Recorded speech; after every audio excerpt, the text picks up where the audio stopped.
Hello, I'm Rebecca Horan, and a very warm welcome to A Little Birdie Told Me, a podcast brought to you by rollercoaster.ie. In this season, I will sit down and chat to 16 pretty interesting people to discuss pregnancy, parenting, and everything in between. On this episode, I sit down with Sinead Hingston, who's a digital creator, photographer, and a mum of three. Sinead and I discuss grief, pregnancy loss, and her ectopic pregnancy. If you're affected by this, please seek support. I'm going to say this throughout the season of this podcast, but I absolutely mean it with all of my heart when I'm talk about this woman that has joined me today. A very warm welcome to Sinead Hingston. You're going to make me cry already. No, I'm not. Oh my gosh, the two of us were like an emotional whirlwind. Sinead Hingston is a mother of three, a wife, but she's also a digital creator. She works full time and she's a photographer, and has also started this incredible business, Spark a Life, which we will talk about as well. But has just her finger in so many pies and is doing so much, I think, on her platform for other women. So welcome, Sinead. Thank you so much for having me.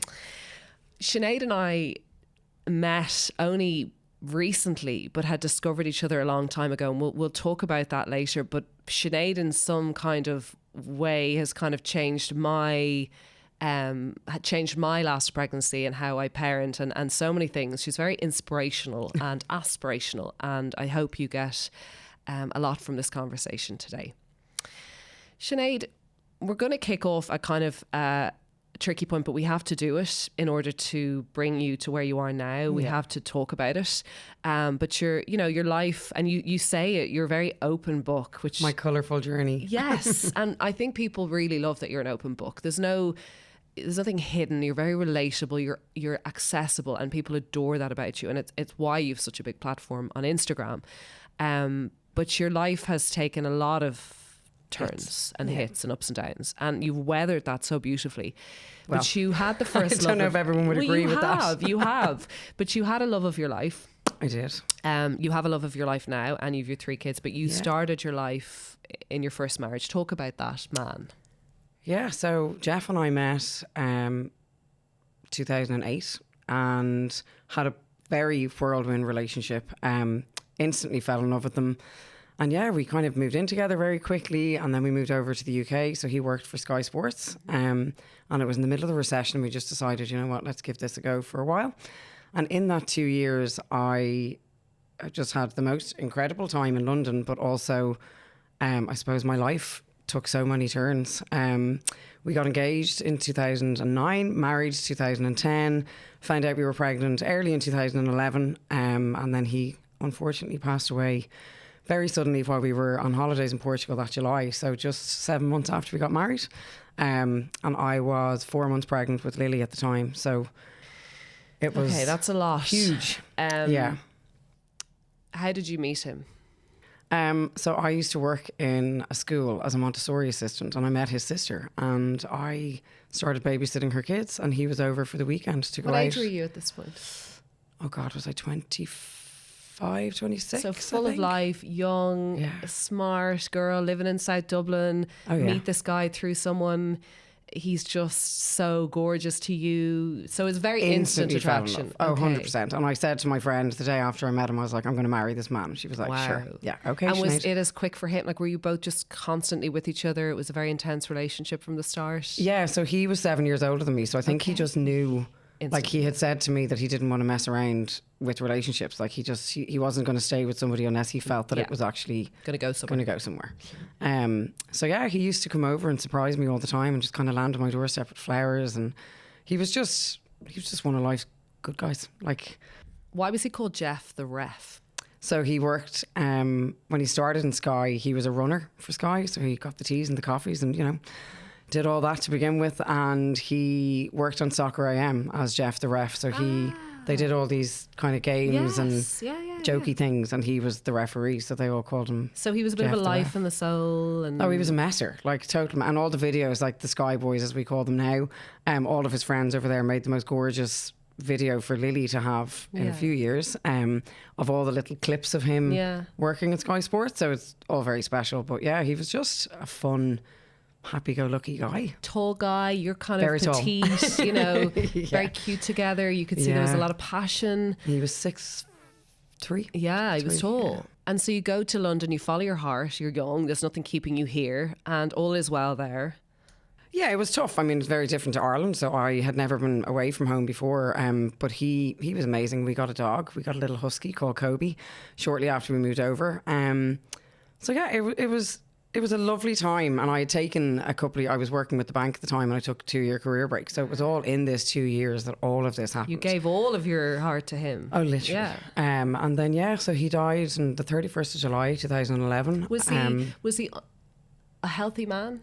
Oh, Was he, sorry, there was nothing wrong with him. everything He was was great. absolutely This fine. is a man who minds his health. Absolutely fine. You've gotten married. You have a huge celebration. Yeah, and we were healthy in that because we were getting married and we'd Yeah. kind of been eating well Sure. and, you know, exercising. We were out walking all the time. Like, we were a pretty healthy couple. And then talk about the trip then. So you go on the trip, you're married, Yeah, so we went with, unfortunately, his mum had passed away in the January. We were on our honeymoon in the Maldives and we got the call 7 days into the holiday that his mum had passed away suddenly.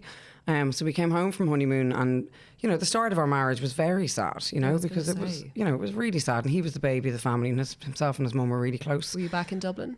We were in London. We came back to Dublin obviously for the funeral, and then it was funny the day of her funeral. It wasn't funny, but part of the day was funny. We were standing at her grave, and Jeff just decided to announce to her that we were going to start trying for a baby. So that's how that came about. And I was standing beside him, going, "What? Are we? Sorry, okay."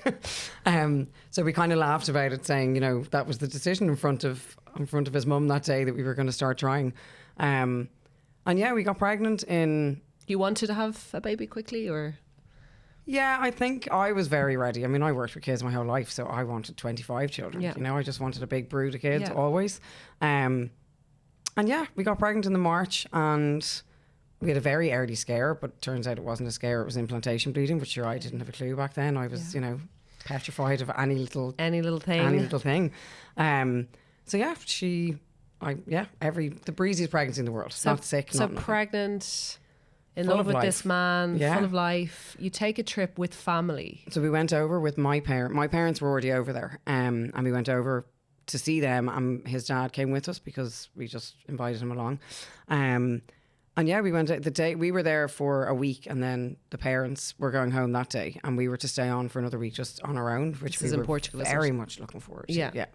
And on the Sunday that we were leaving, we went out on one of those organised boat trips. And while the boat is kind of still in the water, and the first load of people went into the caves, it was one of those through the caves off the Algarve coast trips. The captain just said, "Look, anybody who wants to jump in for a swim, work away." So he wasn't going to go in, and it was kind of me that went, "Oh, you'll regret it so much if you don't get in. Like, look where we are; it's amazing." And yeah, he eventually got in and swam around fine for 5 or 6 minutes, and I was taking photos. We'd bought each other this camera as a wedding gift to each other. So I was clicking away on that, and it was through the camera that I realised that there was something wrong. He was lying on his back staring at the sky and looked like he was struggling to breathe. So I started shouting and he didn't respond, and then he just went limp. And that was him. It happened in, I would say, less than a minute.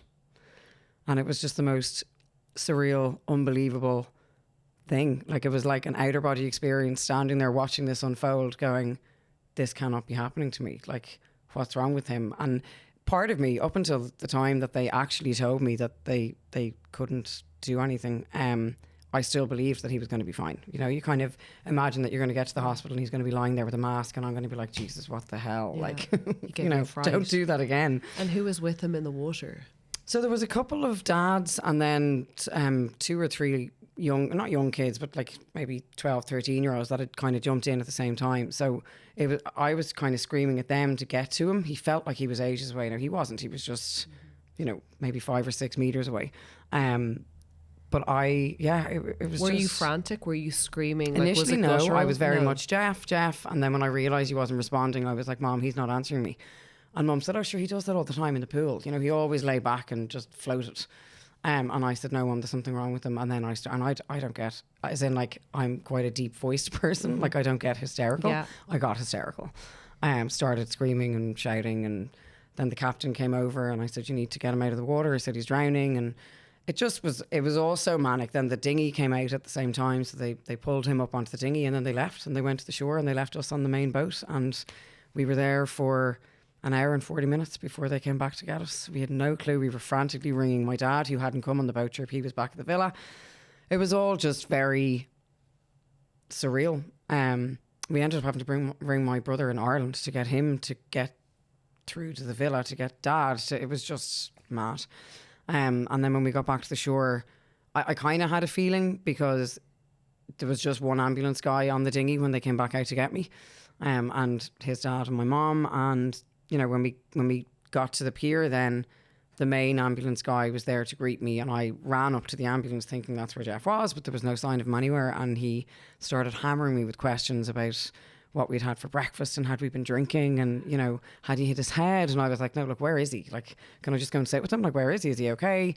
And that's when he said, we worked on him for a very long time, and I'm sorry, there's nothing we could do. And I just remember sitting there going, I actually laughed. I think I kind of let out a like, you're joking. And then I just remember the feeling of the blood draining from the top of my head, and it just disappeared. And I thought I was going to get sick, so I kind of scrambled to the side door of the ambulance, and then I fell flat on my face. So when I came to, I was hooked up to a drip.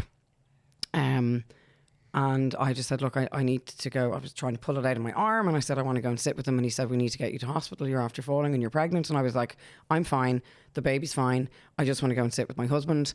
And he just very clearly said, how would you feel if you lost your husband and your baby in the same day? And I just went, I don't think that would be great. And he said, let's just get you to hospital and get you scanned. There's nothing you can do for Jeff. And you kind of just do what you're told, Your life was just unfolding in this very surreal way. It felt like a movie, perhaps. And you feel like this numb person, that it's just happening. I remember my mom, and I'll never get the sound, I suppose, out of my head, but her just saying no, no, no, no, no. And, as a mom now, I can totally now understand where she was at. But so went to the hospital, and we didn't see him for 2 days. It was the most bizarre week. Why is that? They just wouldn't tell us where he was, and they said that they had to do autopsies and they had to do this, that and the other. And I just remember shouting down the phone to so many people saying, I just want to sit with my husband. Was there a suspicion that he, why? No idea. They just wouldn't tell me anything. Like the guy because we had travel insurance for anybody out there that doesn't have it, do not leave the country without it, please. He came out and got me to sign. When I say a pile, I vaguely remember sitting at the table and Mom holding my hand, like doing my signature, sorry. And filled out all these forms, and it was the Tuesday then. So he died on the Sunday around lunchtime, and on the Tuesday then I just remember roaring down the phone, somebody saying, you need to tell me where he is. This is not right. You need to tell me where he is. And they finally told me then that he was in Portimao, in the morgue in Portimao. So I got in the car and I just drove, and obviously we were all there. And they told me once I got to him that I could sit there for as long as I wanted and I could spend time with them. And we literally got there at I think it was 5 to 6 or 5 to 5, whatever it was. And obviously saw him, and it was horrific. But then they said, oh, we're closing now. And I just remember going, I know I'm not leaving him. I just want to sit with him. And they wouldn't let me, and they dragged me out of the room. And I was just like, this is horrific. There was nothing soft about it. There was nothing gentle, or, it was just... It was horrific. It was like ripping off the most sticky plaster that you can imagine, very painfully. So it was then the Thursday night we got him home, and Aer Lingus can't even go there. They were just incredible, absolutely incredible. And then he was buried on the Saturday in Shangana.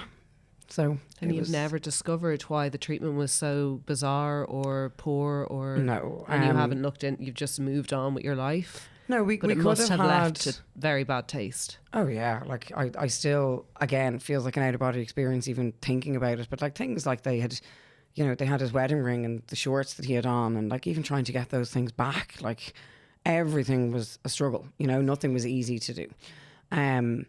Until we got home, and then the softness came. The second we actually saw the Aer Lingus plane, and the staff were all on the steps to greet us, and that's when I felt like I was going to be looked after, and I was, from the moment that I got on that flight to come home.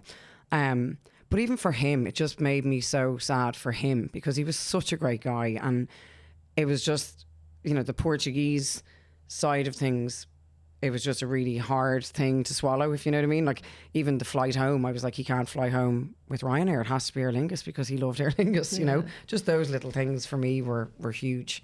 And I know you only revisited, am I correct in saying you only revisited Portugal or this particular place in recent years? In May last year. So I had That booked must have flights been... to go in 2020 and then COVID hit. Yeah, I always said to everybody I would never go back ever, ever, ever. And then I suppose as kind of time goes on and the pain is less, you kind of feel more drawn to these places, I suppose. And yes, I went over May last year with my mom and my best friend and Albie. And it was just the most magical, incredible weekend. Like, I got flowers the day we arrived, and I went to every place that we had been in that week and just left a flower by each big memory place, if you know what I mean. So like the pool by the villa and the marina in Albufeira, and the restaurant that we could see from the boat was in San Rafael Beach. So when I went there, that was just, I'm sitting in the place that I could see from the boat, and that was just huge. I really felt him there because obviously that's where he had died, was just in the water just off the shore. So yeah, it was like, I'm so glad I did it. It was really special, and for me, I want to be able to bring Lily at some point, and I just needed to go myself first and be like this for the entire weekend, and just let all of that raw emotion out before I go with her, because I do let her see me cry, but not the way I've cried over, things. But yeah, so it was very healing. It was very lovely.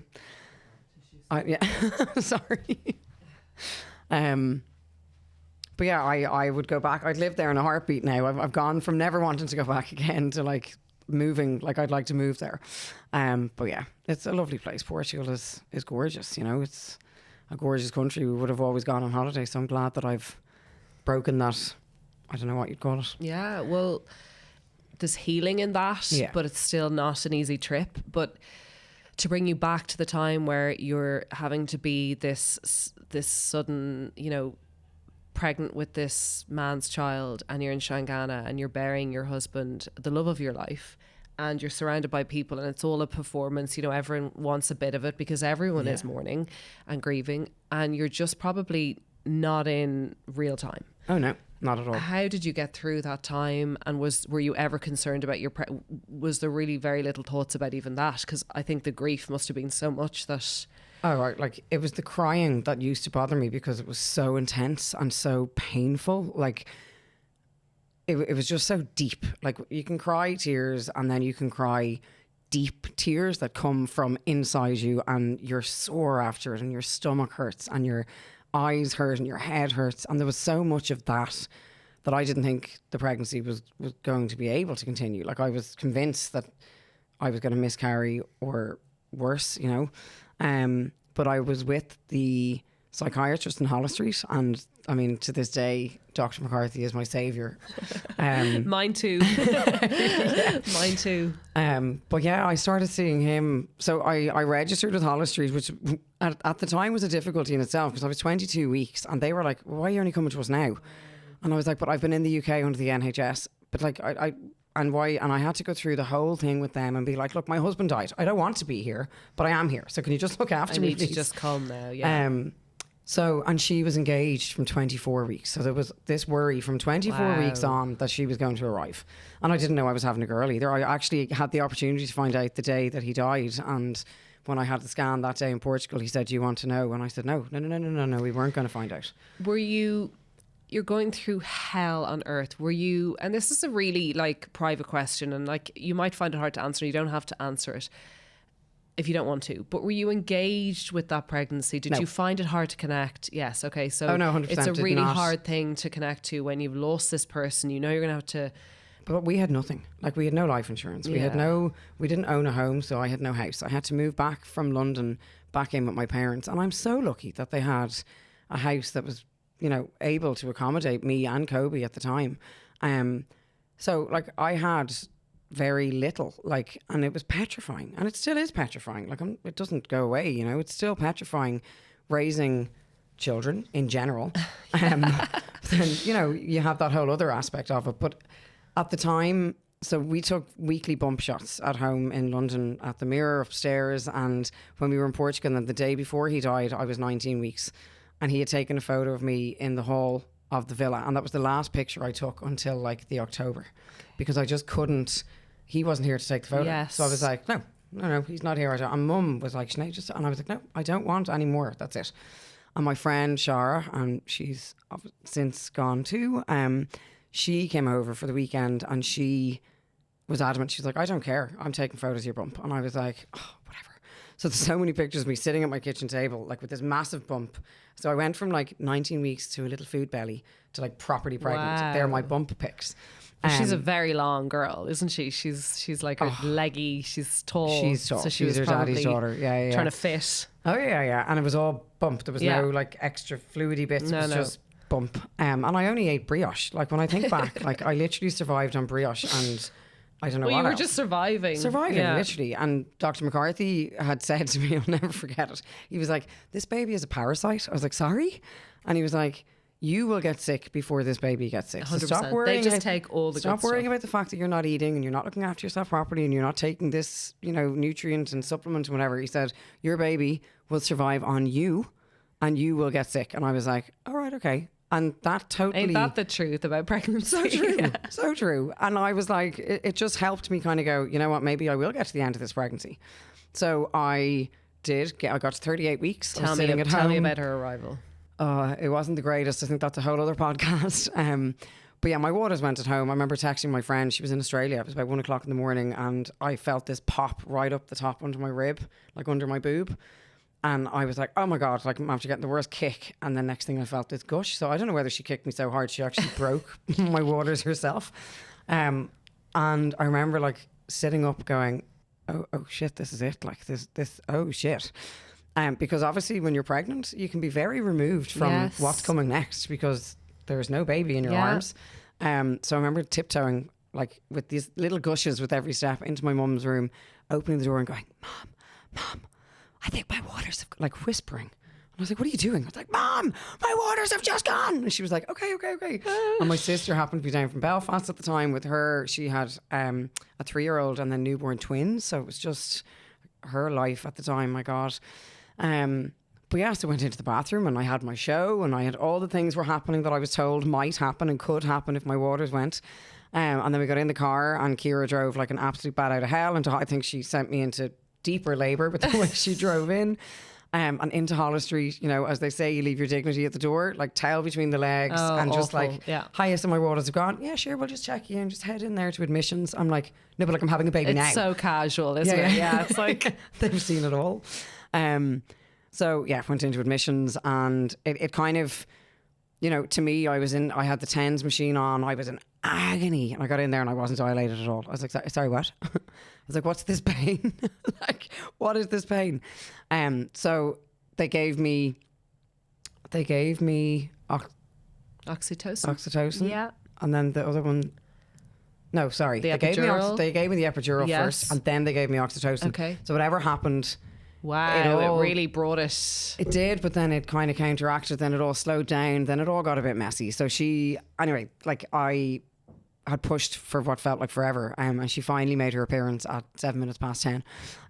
But I don't even think she did a lot of damage. There was a lot of damage done. She ended up being a Kiwi delivery, so they ended up having to suck her out because she got stuck. So I ended up going up to surgery straight after. And I just remember thinking, if I die here, like this is not good. This is not fair on her. Like what if I die during surgery? Because I was losing a bit of blood and you just go there. You're just like, this could happen. Like it just happened to Jeff. Why couldn't it happen to me? And I remember my sister wouldn't leave me until she was made. She was like, no, I'm coming with her. And they were like, no, you can't come. And she was like, well, I'm coming as far as I can go.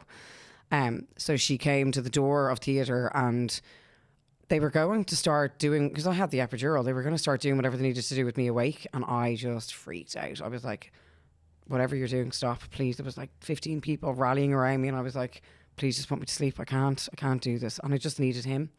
There. And I had a picture of him stuck to the wall when I was pushing. And I just kept looking at it going like, you asshole. There was rage mixed with emotion, mixed with fear, Look mixed what you've with done to me. happiness, mixed with everything. And I was, So she was absolutely perfect. £5.7, or £5 13, sorry, not £5.7. And yeah, she was perfect. And we were in Hollis Street for 5 days because I was in a pretty bad way, and then got home and then had to go back in again for like 6 days. So it was quite a hard start. Yeah. No chilling. There was a lot of sitting on ring cushions, and I had more surgery then the following March to try and fix everything. So it was rough. Like, it was really rough. And yeah, that was what, 2012. Does a part of your brain, Sinead, when all this stuff is happening, does a part of your brain go, you know, why me? Like, I was an asshole in a previous I'm going life. through the this. only explanation. You know what I mean? Like, then you give me the pregnancy and it's fine, but then you decide to give me the most horrendous labour. Then you damage my body. Then you want me to bond with a baby when I don't have the Is a part of you in a very negative mode all the time? Oh, completely. Because you're just waiting for the next worst thing that's going to happen. Like, they wouldn't let me have a C-section, which I feel a little bit hard done by about, because I know the recovery actually would have been much quicker. And it would have suited your mental health. It really would have, and I wouldn't have had to go through the labour by myself without him there. I found that really tough, but then maybe it made me stronger. You know, maybe it was the right thing at the time. Like, not at the time, but maybe it was going forward. You know, but yeah, no, I did feel very. Just like, Jesus, like, ease off me, you know, give somebody else something. Why is it me that gets all these things? I just felt really like pissed off. Yeah. Like, why? So your road with Lily and bonding and your relationship as mom-daughter, tricky, amazing, beautiful, scary, like all of the things? Everything. So I don't think I would have got through it without my mom. Like, she was incredible. So obviously I lived at home. Lily had really bad colic as well to throw into the mix, so she screamed from 5 p.m. till 5 a.m. I tried to feed her myself. I wasn't making enough milk. I tortured myself for 9 weeks, and then I think a midwife just said, Sinead, why are you doing this to yourself? And I was like, because I said I was going to feed her for a year. And she's like, but you're not happy, and she's not happy because you're not happy, and maybe just try and introduce more bottles and let's see how we go. And the difference, oh my God. Like, so I stopped at 9 weeks. The day of her christening was the last bottle, or the last breastfeed. And there was no emotion attached to it. Good. It was just like, this needs to be done. Has to happen. Good. And then went out that night and had the best night out with all my friends, and had loads more to drink than I would have had because I wasn't feeding her. It was just needed. But yeah, my mom, like, I used to ring her at 5 or whatever, 3 a.m. and say, Mom, you need to come and take her off me because I can't listen to her anymore. You know, there was a lot of that in the first few weeks. So your mom is special. Oh my goodness me, my mom is my rock. My mom is my Jeff, as I call her. That's very special for her to step into the breach. She's unbelievable. My dad as well, you know, they took me back at 30, you know, with a baby and a dog. But you would do that you would do that. I would die for my children, you know.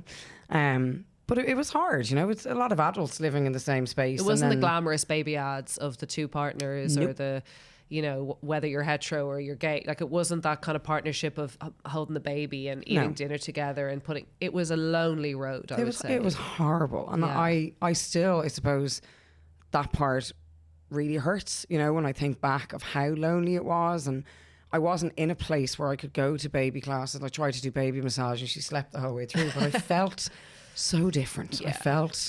I didn't feel the same as all the moms that sat and talked about their husbands and their boyfriends, and I couldn't listen to it either because I was like, you know, they would sit there and go, oh yeah, you know, she cried a little bit last night, but I just gave her to my husband, and I was like, or when they give out about their partners and you're like, shut up. Yeah, which I do all the time. But yeah, it was really hard and it was really lonely, and there's a lot of, like, in Ireland I just feel like there's too much suck it up and get on with it. Oh, like 100%. I you know, I was given a few months leeway of grieving, and then it was like, right, that's it now, let's go. And I'm like, no, like, even now I'm 12 years on and it doesn't go away. It's still raw. I still talk about it and my heart is still broken, but you learn to adjust and you learn to live with the pain, coping mechanisms of living with it. But I do agree, there's a softness to Irish people, the storyteller side of us, and we're great lovers, we're welcoming, but there's a hardness too. That's that kind of, like, because it's a hard landscape, it's a hard island. We've gone through a lot. We've gone through so much. I was even thinking when you watch the Banshees of Inisherin, like, there's such a hardship that Irish people have endured, and because of that, sometimes it's a generational thing. And the generational traumas. You're right about the suck it up, and I think it's not really benefiting anyone. No, it's damaging. It's just damaging us further. 100%. So and my nana, on that, my nana also, she passed away in 2016, but again, the woman that I would have gone to on a Friday night and sat and smoked cigarettes and drank tea rather than going out into town, like, that kind of a woman, just such crack, amazing. And we had the most incredible relationship. And she even picked up the phone one day. I was upset over something. And she said, Sinead, millions of people have lost their husbands. It's time you sucked it up now. You know, it's time to just stop with the whinging and the moaning and just get on with it. And I remember just going, even Nana. But that's what they had to experience. There was no wallowing. 10 babies, loads of miscarriages, no help, no money. Your baby goes into hospital, you never see it again. So much trauma. And there was no time for sitting and wallowing, you know. But it's in all of us. It's passed on. It's not great. Oh, 100%. Yeah, absolutely. So you have Lily, you know, and I don't want to move this too quickly forward, but there's so much recently as well to discover about you as a mom and what you've gone through. But you have Lily. And what age was Lily when you met Green? So Green, aka Michael, is his actual name. So I played hockey when I was in the UK, and Michael played for the same hockey club. So I knew of him, but I had never actually been introduced to them. And then we went to a mutual hockey friend's wedding in Italy in September 2013. So Lily was nearly 2. And it was a weekend, we were in Lucca in Italy, and he arrived in one of those like double bike things with his mate Mark. And Mark and I had been really, really friendly when we were in the hockey club. And I just remember, like, I don't know what happened. He just arrived up and he got out and he was like, hey, Huss. And I said, hey, Green. They were our nicknames. And we sat down and we chatted for a bit. And it just, I don't know, I just felt something. It was like a little spark. I'm all about the sparks, but there was just something ignited. I was like, oh. Which had been dead. I have not felt this in a very long time. So as the weekend went on, obviously we got, you know, we chatted more. And the night before the wedding, it was like trying to draw blood from a stone. I'm not going to lie. Like I think he knew my story. He knew about Lily. He knew about Jeff. He knew about everything. So I think he wasn't thinking that I was in the place where I was looking for anything. Yeah, I mean. So it took a while for him to cop on. I ended up like having to wrap my leg around his under the table. And then he was like, it was like his face kind of went, he's like, oh, she's grieving, I won't touch her. This poor woman. You're like, listen, you better kiss me. Yeah, seriously. Yeah. So we left the restaurant that we were in that night and we had a little kiss. And I swear to God, I was like, wow. Like, oh, wow. It just went through me. It was amazing. Did you always think you would never meet anyone ever again? Oh, and that you would close yourself I have off? Stood in front of many people and said, I will never meet anybody again. I will never marry anybody again. I will never have more children. I would never do this. I would never do this. I've learned since to not say I will never. But yeah, so the weekend was incredible. We had such a lovely weekend, got home and missed him like immediately. And he came over 2 weekends later. We stayed in the Beacon in Sandyford and had the loveliest night. And we just got on so well. That's a special man. You've a 2-year-old. Yeah, yeah. Which you're navigating with your family. You're navigating grief. You've got a lot of other things going on, you know, regarding life admin. Yeah. That's a special man. And you're a special person, but that is a special man to come over. He's incredible. Like he is incredible. What he has, I hate saying what he's taken on because that's not fair. That makes me sound like this, you know, no, he heavy hasn't load. taken on anything. Yeah. But like what he, I suppose, has embraced. Sure. Is incredible. And I had gone out with a couple of guys before I met Michael, and it just again it was forced. It was like me trying to kind of say, no, I'm ready to do this. You know, I'm ready to move forward and I'm ready to keep going. But then I didn't realise how not ready I was until I met Michael. So yeah, he came over 2 weeks after the wedding, and then that weekend he had said to me that his friends were getting married in South Africa and did I want to go? And this was like 3 weeks after that, and I was like, what? No, oh my God, no, I'll die if I go to South Africa. Everyone dies when they go to South Africa, isn't that what happens? And he was just like, sorry, he is South African, by the way. That's our other connection. The two South African husbands. Two South African husbands. Dragging us to places dark wild, and dangerous. Beautiful places. Yeah. I went home and I said it to Mom and she was like, go. What have you got to lose? Yeah. Go. Live your life, Sinead. You know, I think we've learned you have to. So I went 5 weeks after I met him. I booked flights and I flew to London and flew to South Africa and had the most incredible week, met the most incredible people, went to Kruger Park. Oh my God, it was just insane. It was like I saw an elephant like close to my face and I burst out crying. Like it was just all of the sensations. Amazing. Yeah. Oh my God, it was amazing. And we had been with his parents for the whole week, so that made it feel safer for me. Yeah. Because I'm going to be that naive person, and you know, you hear all the bad stories about South Africa. You don't hear about the incredible parts of it. Beautiful place. So yeah, that was it. It just kind of went, and he moved over here in 2015. So he was living in London, like the London connection, and he moved over here in 2015. We then bought our house in 2017. And I kind of said to him, look, I'm 36 years old. Do you want to have kids? He was like, whoa, yeah. And he'd like forever bachelor. And he was an only child and, you know, loved his freedom. And I said, well, I'm not getting any younger. So just letting you know, if you do want to have kids, in inverted commas, I don't really have a huge amount of time. And like, if we're going to wait for the house and then engagement, marriage, if that's going to happen, it might be too late for us to have kids. So we kind of decided that we would just try and see what happens. And I'm not joking. I came off the pill and I said to him, like, you know, I'm older. My body's been through a hell of a lot. It'd probably take ages for me to get pregnant. I came off the pill and didn't get a period. I got pregnant immediately. Wow. So I just remember going, I was in work in Cabinteely and I was like, haven't got my period. Oh, Jesus Christ. I haven't had the bleed that you get when you come off the pill. I was like, actually not even possible. Like, not possible. It's too soon. Went down to Dunn's, got a pregnancy test, came back up, did it in the bathroom and literally like rang my mate going, I think I'm pregnant. And she was like, what? Because I hadn't told anybody. Like, it wasn't meant to happen that quickly. What a story. Oh my God. So yeah, he was still in his apartment. I was still living at home. So we moved into my parents' house then.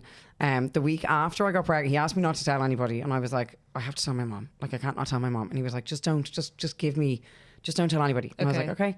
So I waited a week and then we went for lunch in the Marker Hotel and he had booked out the roof bar, the whole place, and had pictures of us up all over it. And it was just incredible. Lily was with me. So I was like, he's not going to ask me to marry him. Like, Lily is here. And he asked her first. And it was just ridiculous. And he gave her the most gorgeous necklace and just said, Lily, can I marry your mommy? And she like leapt from the couch and she was like, yes! Did she love him? Was there? Oh my God, loved him. They had such a gorgeous connection. Like, she just loved him. She but was he missing was there that as well. She was missing, yeah. And he was fun. And he still is. He's a little bit less fun because we have two kids. It's funny how sleep deprivation. But yeah, like, no, they had such a gorgeous relationship. And then he asked me and I was like, yeah. And I was never getting married again, but I was like, this feels so right, you know? So yeah, then we obviously told everybody that I was pregnant and we moved into the house in January 2018. Dylan was due in March and he arrived a week and a half later in January 2018. Wow, my gosh. So he's as impatient getting pregnant as he was arriving. So he was 6 weeks early. So he was in NICU for a couple, he was grand. He was just, just needed a bit more time. You've got our little gingerling. Yeah, and I love all the names for everyone, but like such gorgeous, like Lily Ref, the gingerling. Sparky. You have this love story with him, right? Very separate to your first love story. Nothing's comparable. Like, nothing in life, you can't do that. And you have this relationship, you're traveling, you're having this life, you've got your home, you're working. Talk to me about Sparkle Life and how that was born and how this idea of wanting that final child to fit your family puzzle came about.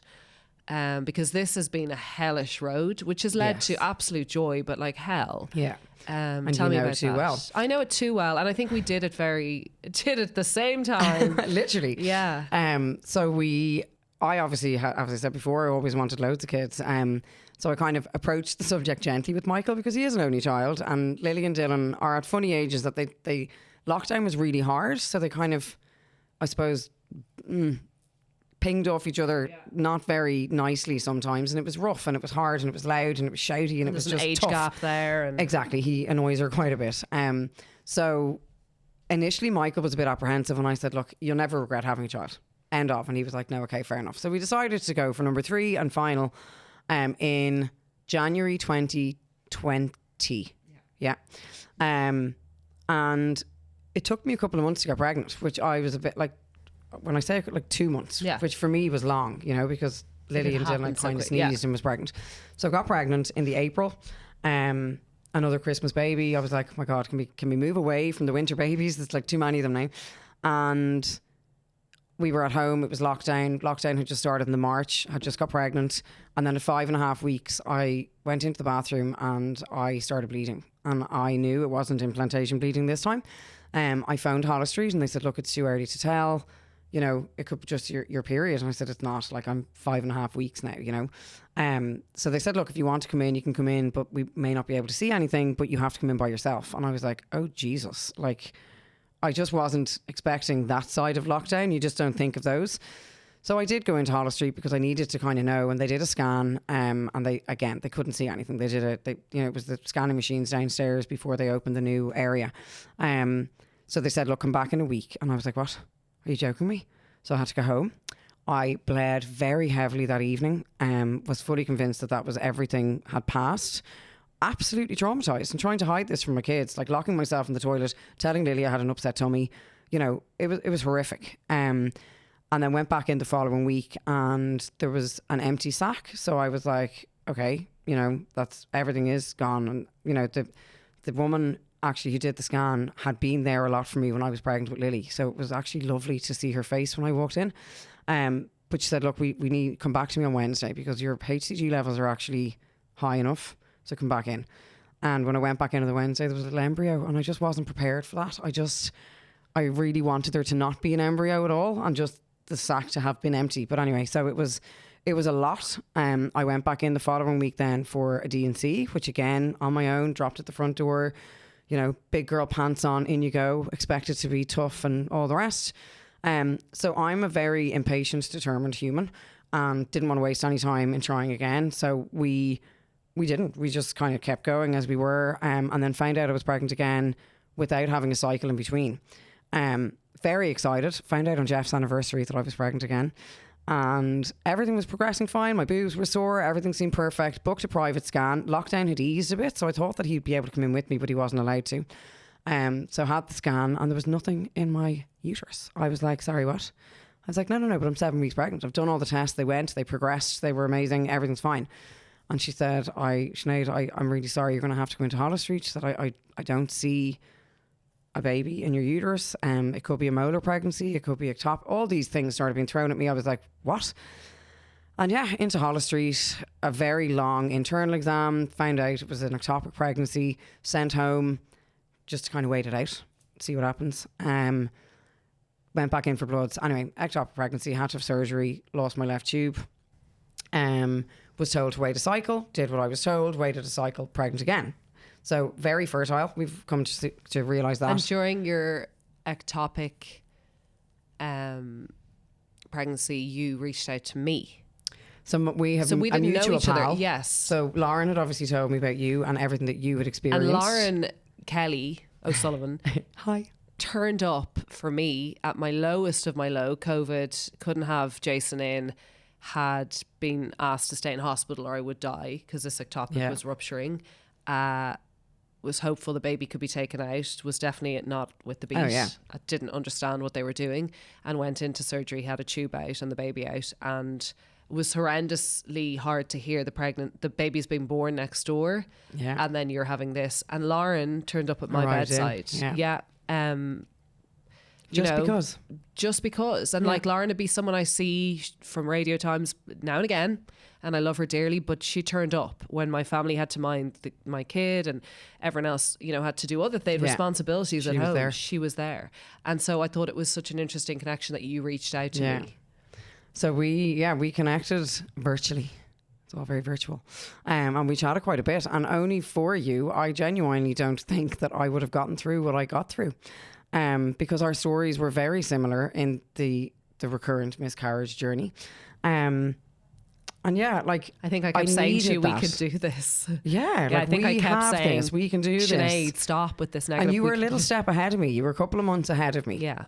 So everything that you were experiencing, I seemed to follow suit quite soon after. It was all very strange. I'd have a loss, you'd have a loss. Yeah. The ectopic, another miscarriage. So I then got pregnant again, was due in the July.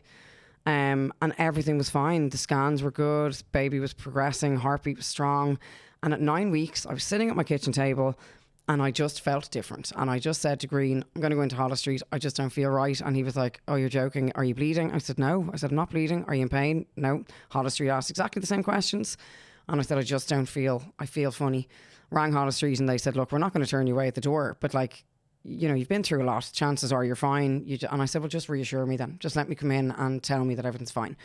I went in, 2 midwives on my own.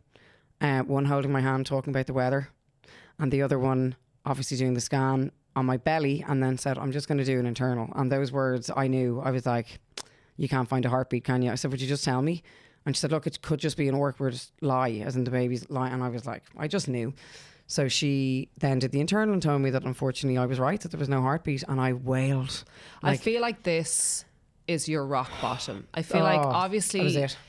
you know, Jeff's passing was a monumental shift in your life and how you expected life, as we do as little girls, to just map out. Yeah.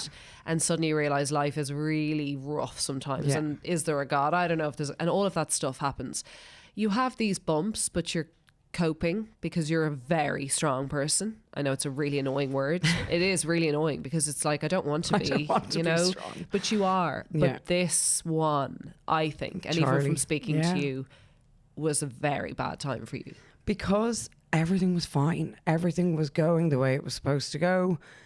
I had, you know, from the second you get those 2 lines, you're picturing this baby and what they're going to, you know, be like in your family, and girl, boy, you know, what dynamic it's going to bring. So it was really hard. And I remember just like wailing, literally wailing. The 2 midwives left the room and I rang my mom first, and I was like, Mom, it's happened again. Like, I just don't understand. And she again was like, Sinead, I'm so sorry. Like, so I went home. I actually asked them to do the D&C there and then. I said, just do it. Like, why drag this out? Like, you don't need to confirm it in a week's time. It's done. It's too hard. So it was the day of the Late Late Toy Show, and I came home, put on my Christmas pajamas.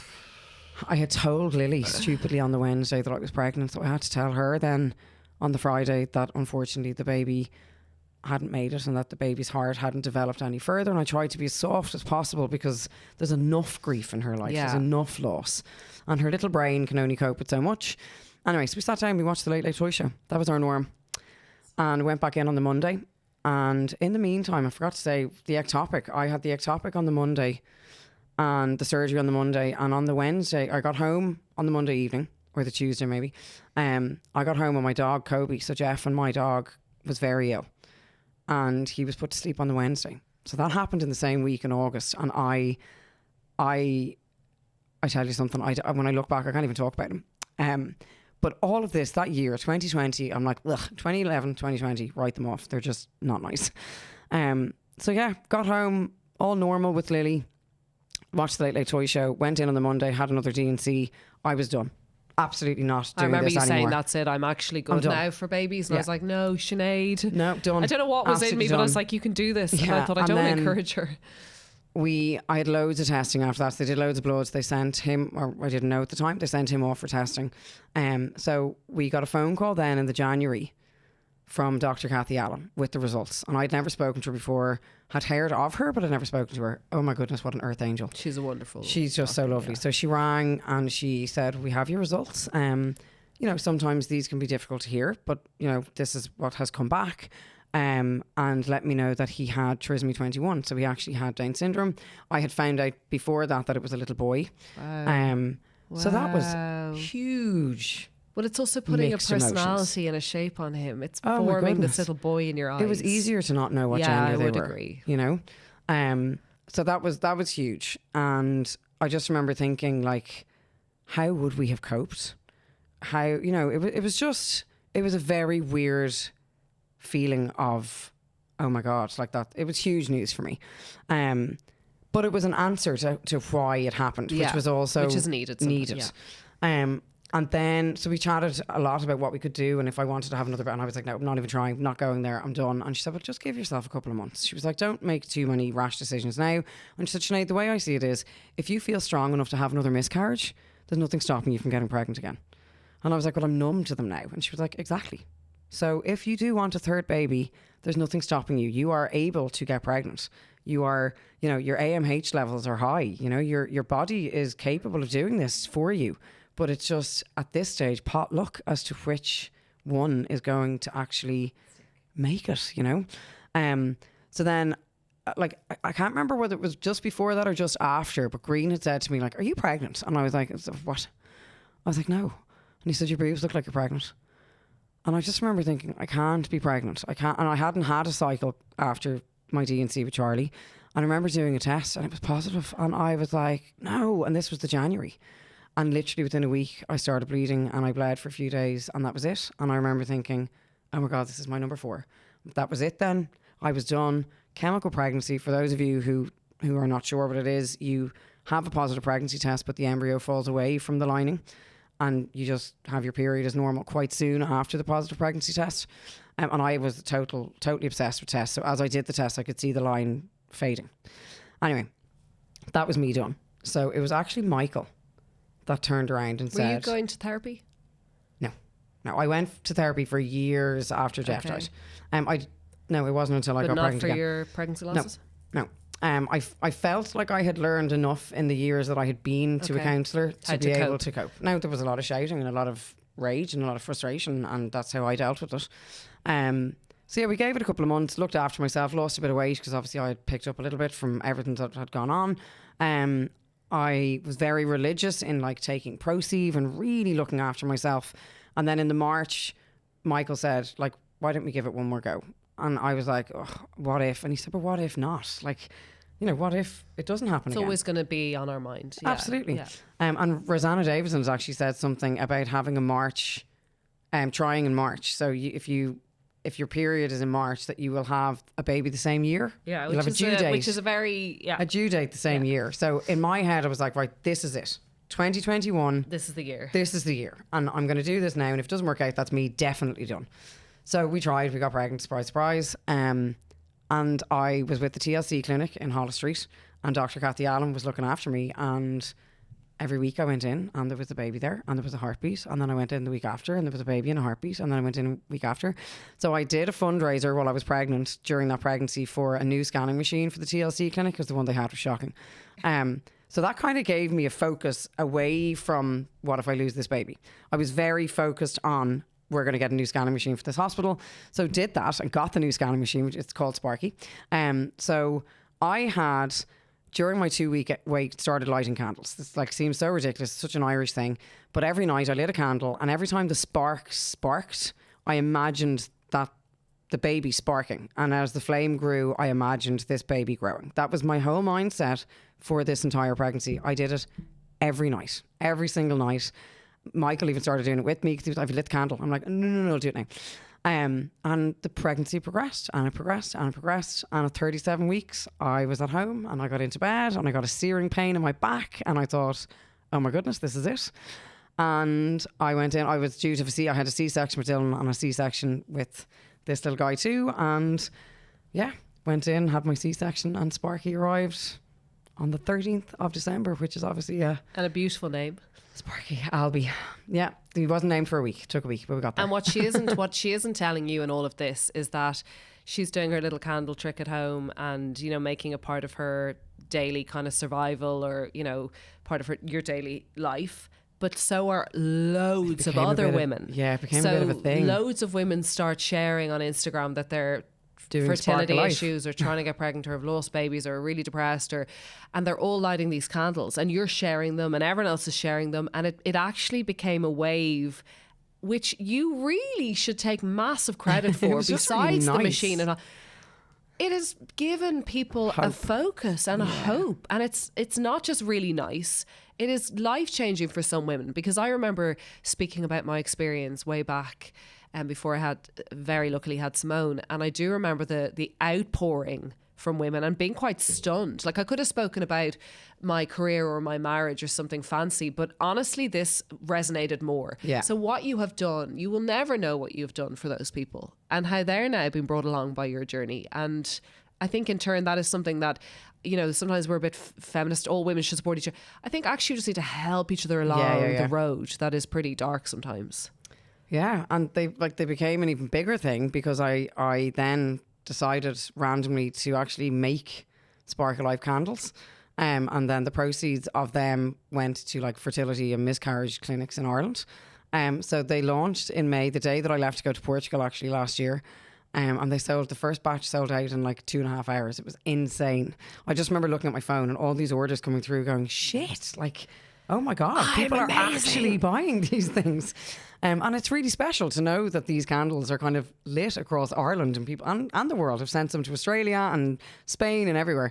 But yeah, they're the Sparkle Life candles and they're just to bring a little bit of hope, a little bit of light in the darkness, as I keep telling people, because it's so dark. It's so lonely and hard and it's really, you just don't feel like anybody gets what you're I going always sing through. to my husband and he laughs because he's South African. I don't think he understands, but I'm like, my heart is low, my heart is so, it's like only a woman's, and he's like, oh God, here she is, the banshee.